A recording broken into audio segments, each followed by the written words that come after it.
Place de Brouckère.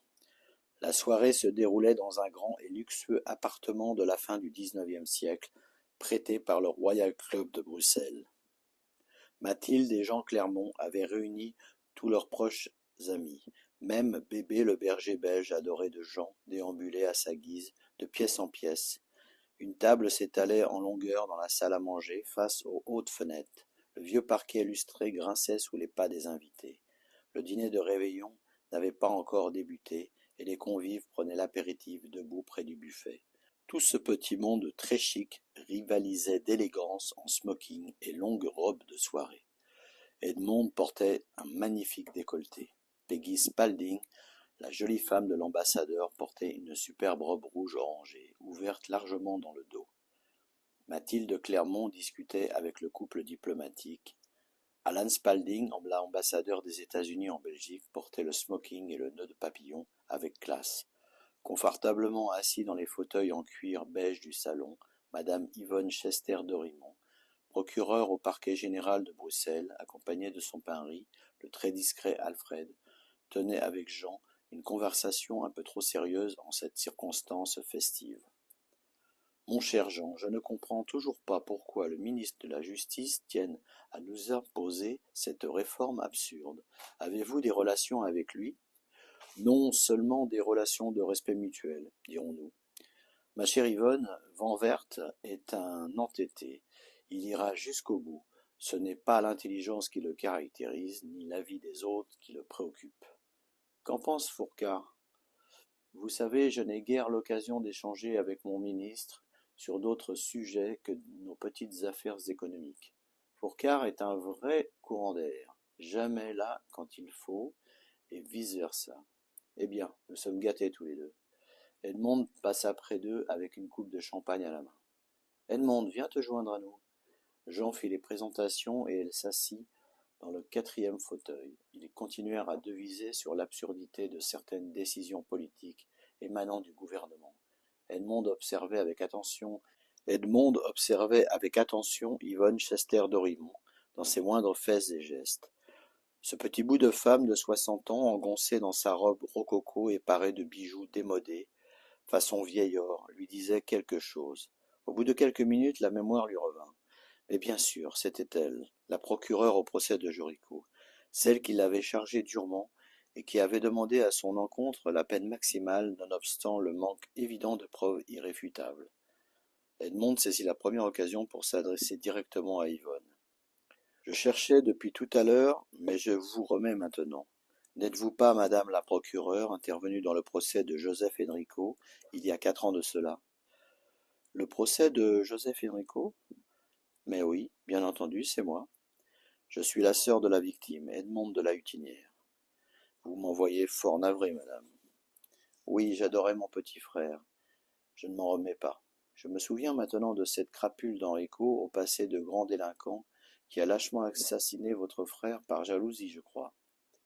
Il a été condamné parce que mon Charles me harcelait en me demandant sans cesse de l'argent, et qu'il l'aurait tué pour mon bien et ma tranquillité. Somme toute une affaire d'une cruelle banalité. Eh bien non, madame, c'est une affaire bien plus complexe qu'il n'y paraît. Je souffre depuis 4 années parce que c'est faux. Joseph Henrico n'est pas coupable de ce meurtre. La surprise s'installa sur les visages de Jean et d'Yvonne. Seul Alfred restait imperturbable. Ce grand bonhomme malingre semblait dormir tout éveillé. À ce moment, Bébé vint embêter Jean et lui demander des caresses. Jean se perdit en effusion pour son chien. À l'époque, Joseph Henrico était mon amant. Notre relation était cachée de tous. Mon mari, qui venait de décéder peu de temps avant ce drame, me faisait surveiller. Il avait découvert que j'avais un amant. C'est un ami d'Henri qui en a fait part à la police pendant son interrogatoire. Je ne lui en veux pas d'ailleurs, car il n'a fait que dire l'exacte vérité. Mais la police s'est acharnée sur Joseph Henrico en pensant qu'elle tenait son coupable idéal. Et, à ce moment précis, Mathilde s'approcha d'eux et leur demanda de bien vouloir passer à table. Ils s'exécutèrent en se levant, puis ils se dirigèrent vers la tablée.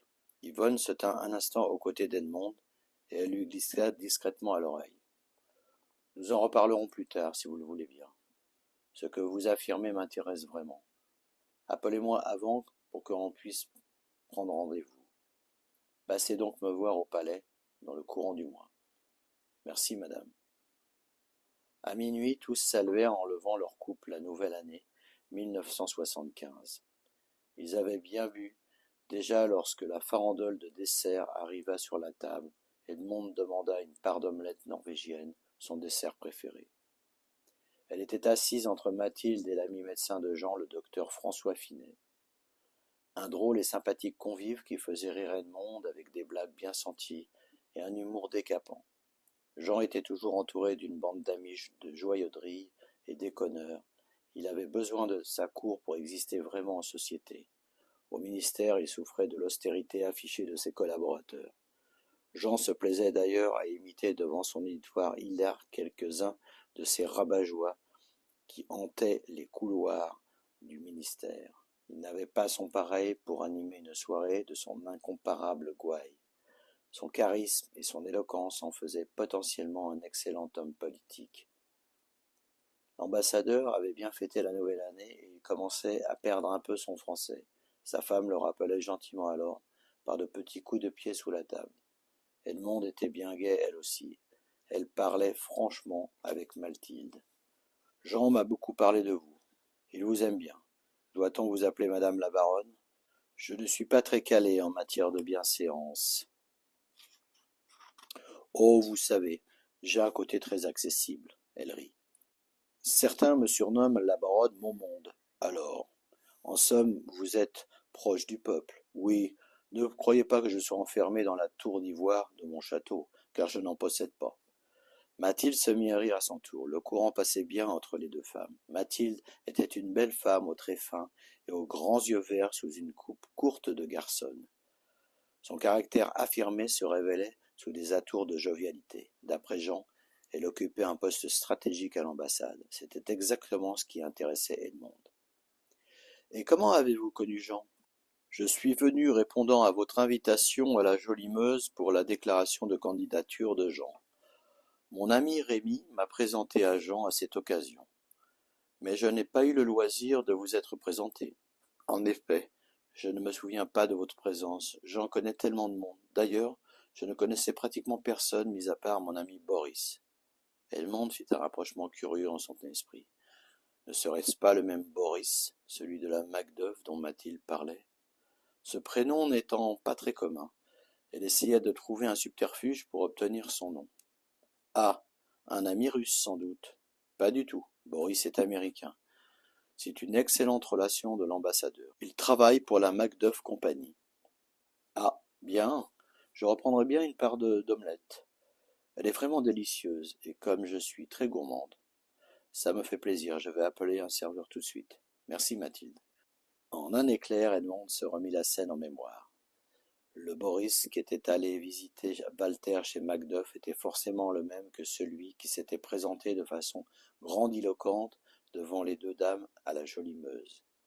Charlet s'était renseigné sur lui à la demande d'Edmond. Au-delà de son activité de responsable de la sécurité chez Macduff, Barrett était fiché à la sûreté comme travaillant pour la CIA, et notamment dans le renseignement économique. Il avait le grade de colonel dans l'armée américaine. Apparemment, il n'inquiétait personne au service du contre-espionnage. Charlet pensait qu'il était protégé par des gens haut placés, donc quasiment intouchable. Edmond se demanda si Barrett se servait de Mathilde. À 2 heures du matin, la plupart des invités s'étaient éclipsés. Les derniers enfilaient leurs manteaux afin de descendre sur la place de Brooker, en bas de l'immeuble. La température restait clémente en ce début janvier. Edmond avait regagné sa berline. Elle pensait à Jericho, à son bel amour, seul dans sa cellule en cette nuit de fête. Jericho avait reçu d'elle un gros colis pour la Saint-Nicolas, avec plein de sucreries dedans. Edmond le gâtait comme un enfant, autant que son fils Pascal, qui devait repartir le surlendemain, après 15 jours passés ensemble à Braine-le-Château. Après cette trêve des confiseurs, Edmond allait pouvoir continuer à suivre Walter dès la semaine suivante.